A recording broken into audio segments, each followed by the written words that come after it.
എന്റെ കയ്യിൽ ഈ പാസ്പോർട്ടിൽ ഒരു അമേരിക്കൻ വിസ ഉണ്ടെങ്കിൽ ആ അമേരിക്കൻ വിസയ്ക്ക് ഈ ഒരു ഫുള്ള് പാസ്പോർട്ടിനെയും കാട്ടി വില ഉണ്ട്. ഓ പുണ്യം. നിങ്ങളുടെ കയ്യിൽ ഈ സാധനം ഉണ്ടോ, നിങ്ങൾ പെട്ടു. ഇവന് കുറച്ച് ബുദ്ധി ഉണ്ടായിരുന്നെങ്കിൽ മന്ദബുദ്ധി എന്നെങ്കിലും വിളിക്കായിരുന്നു. അതും ഇല്ലാതായി. ആ പാസ്പോർട്ടിനെ കാണിച്ചിട്ട് ഈ ഒരു സാധനം ഉണ്ടെങ്കിൽ പെട്ടെന്ന് പറയുമ്പോഴേക്കും സത്യം പറഞ്ഞാൽ അത് ഈ പുള്ളിക്കാരൻ എഗെയിൻസ്റ്റ് ആയിട്ട് വരുന്ന സംഭവം എന്ന് വെച്ചാൽ ഈ രാജ്യത്തിനെ ഒരുമാതിരി നാണം കെടുത്തുന്ന ഒരു പരിപാടി. സത്യത്തിൽ എനിക്ക് വിവരമില്ലേ? ഇല്ല. ഞാൻ യൂറോപ്പിൽ ഫ്ലൈ ചെയ്ത് വന്നതിന്റെ പ്രധാന കാരണം യുക്രൈന് പോകാനായിരുന്നു. ഇപ്പൊ ഞാൻ യൂറോപ്പിൽ വന്നതിന് ഒരു അർത്ഥവും ഇല്ലാതായി മാറിയിരിക്കുകയാണ്. എന്ത് ചെയ്യണമെന്ന് അറിയില്ല.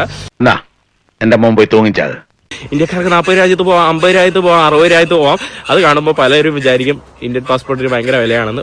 അല്ല, ഞാൻ ഒരു കാര്യം ചോദിച്ചോട്ടെ, നീ പാകിസ്ഥാൻകാരനാണോ? യാത്ര ചെയ്യുന്നവർക്കറിയാം ഇന്ത്യൻ പാസ്പോർട്ടിന്റെ വില വളരെ ചെറുതാണ്. ഞാൻ ബംഗ്ലാദേശും പാകിസ്ഥാനും അല്ലെങ്കിൽ ശ്രീലങ്കയും ചൈനയായിട്ടും അല്ലെങ്കിൽ അഫ്ഗാനിസ്ഥാനും ഒക്കെ ആയിട്ടല്ല കമ്പയർ ചെയ്യുന്നത്. ഒരു അന്തവും കുന്തമില്ലാത്ത വർത്താനം സാർ അവന്റെ.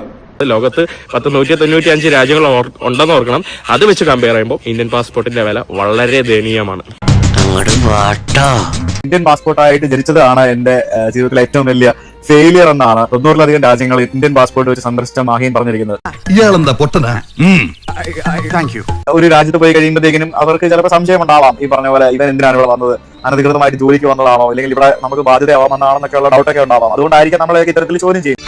അതങ്ങനെ മനസ്സിലാവാനാ ഇടക്കൊക്കെ പത്രം വായിക്കണേ.